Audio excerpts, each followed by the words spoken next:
The previous session was devoted to ways and means to develop an historical consciousness when doing hermeneutics. This session will explore the intriguing topic of an enriched and expanded identity and how this plays a role in hermeneutical theory. And that will prepare the ground for our final session, where we'll talk about how do we develop a critical but at the same time a constructive approach to hermeneutics.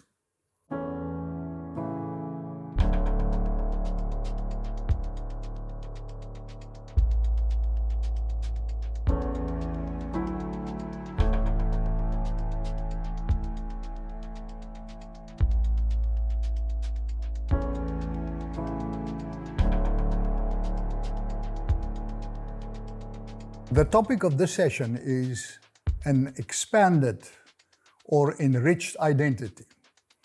This may sound strange that identity could be important for hermeneutical approach, but I will try to explain why this is one of the crucial issues that any aspiring hermeneut should develop. Now, already when we talked about the text and the so-called wandering viewpoint, and that is the perspective of the author, the perspective of the intended reader, the perspective of the different characters in the text, or the perspective of the intended reader or the real reader.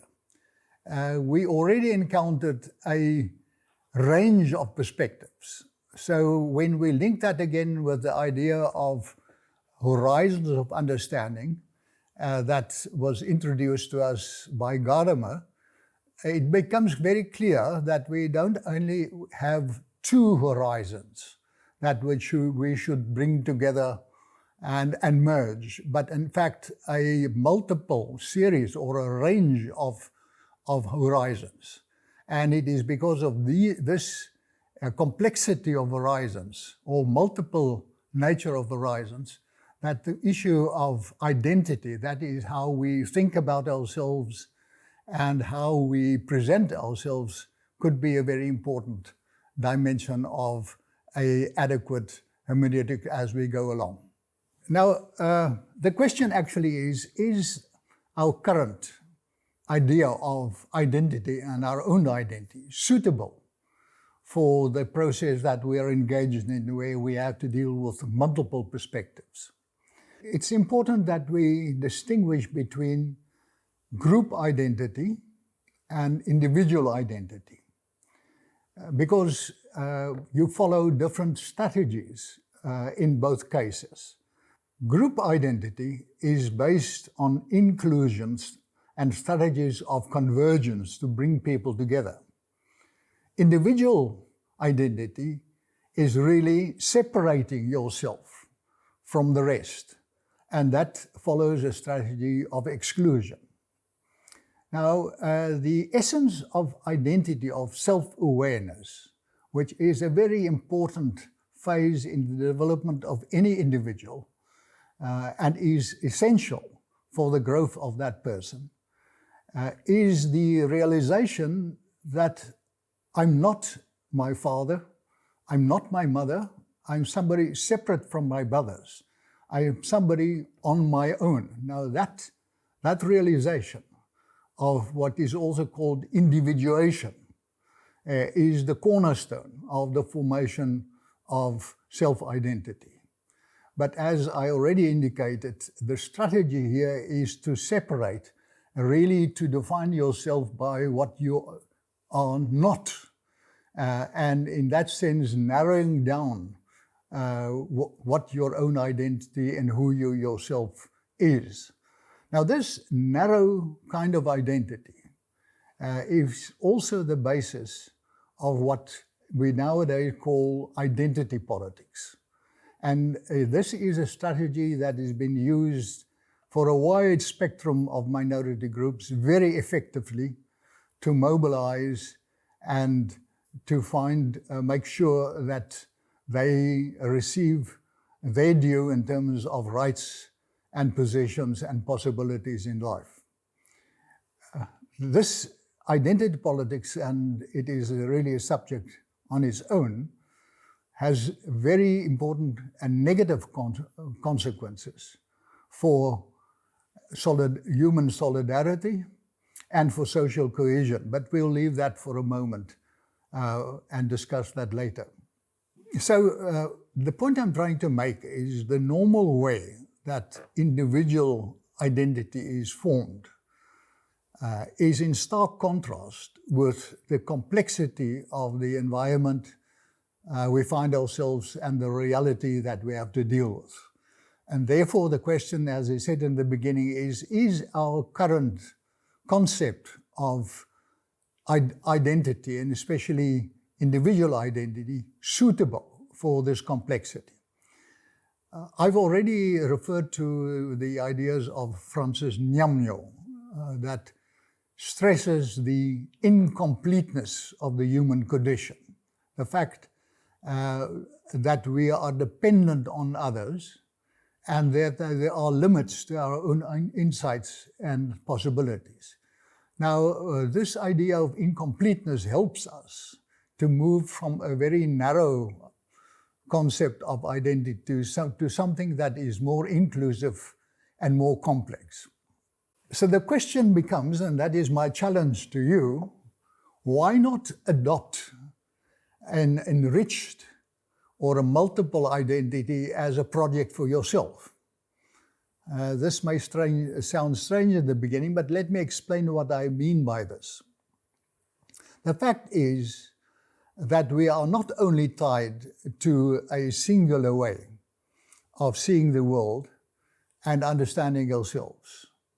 There are many more possibilities and more angles. As we've already seen, there are many more perspectives in the text itself.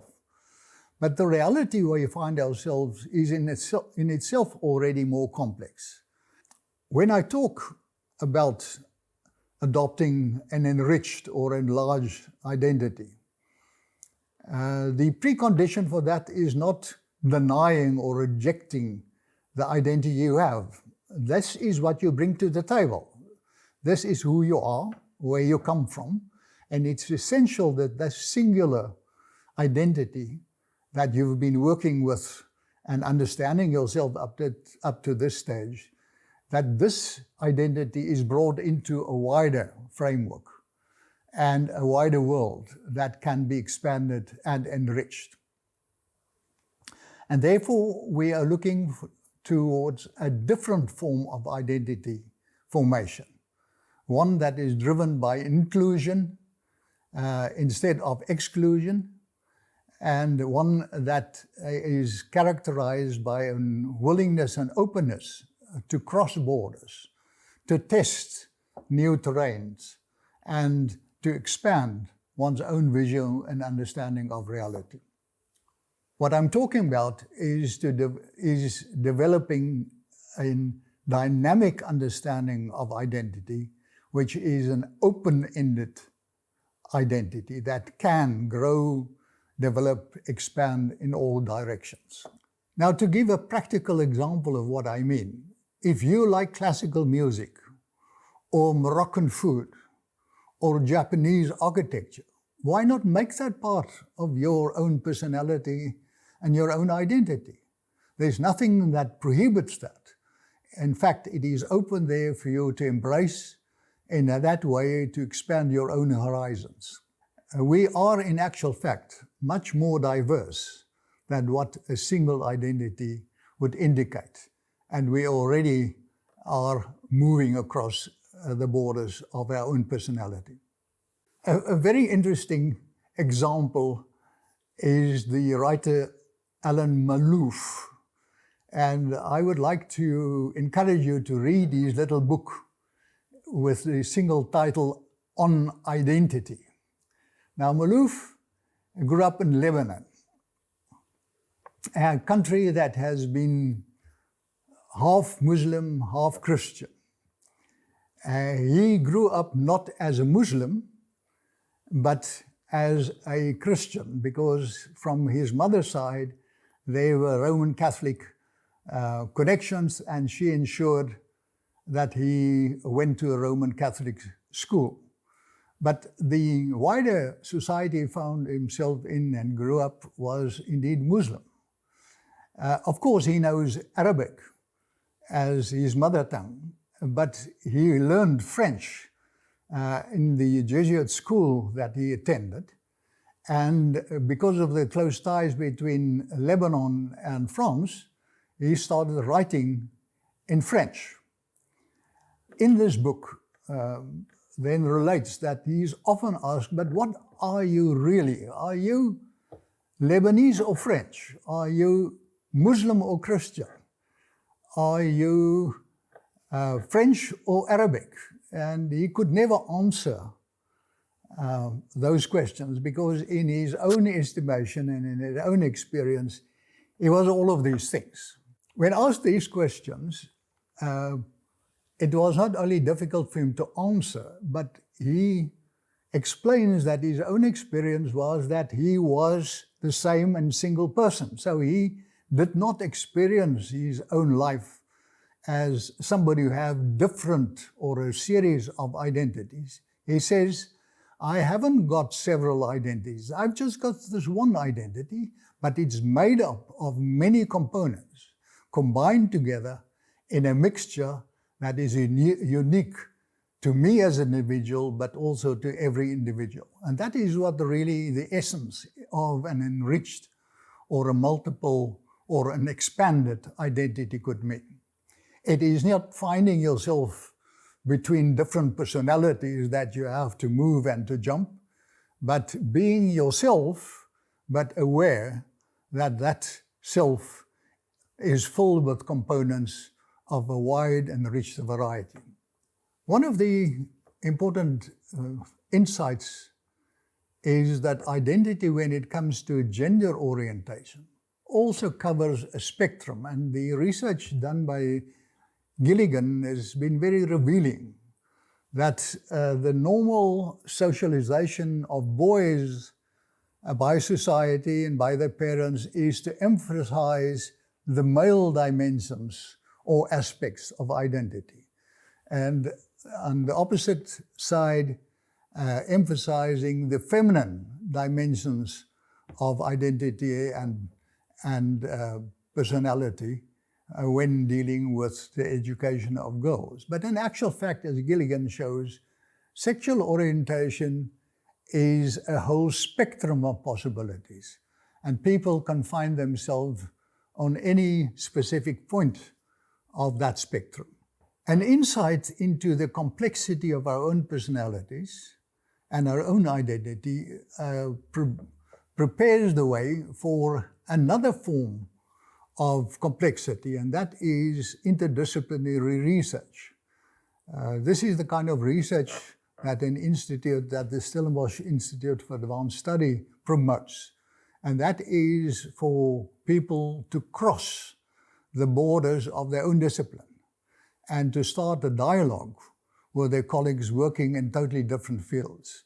Now, exactly as in the case of personal identity, what is required here is not a rejection of your own discipline. In actual fact, what is needed as a contribution is that you specialize deeper in a specific field, but bring that specialization into contact and dialogue with other disciplines and other fields. And that the real creative dimensions in research and where real progress is made is in these cracks between the different disciplines.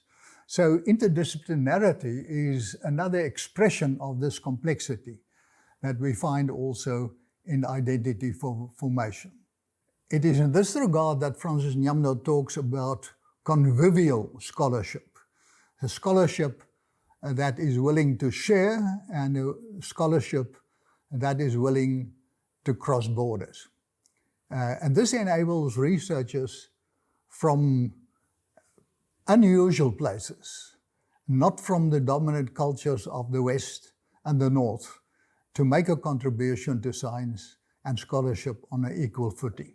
The important implication for the development of hermeneutical skills is to accept the dynamic fluid, changing nature of identity. It's always the same person, but it is always developing, growing, shifting in many directions. And this, again, to bring that in connection to what we've heard of Malouf, is being true to yourself, but at the same time feeling at home in different contexts, and in that sense expanding your own horizons.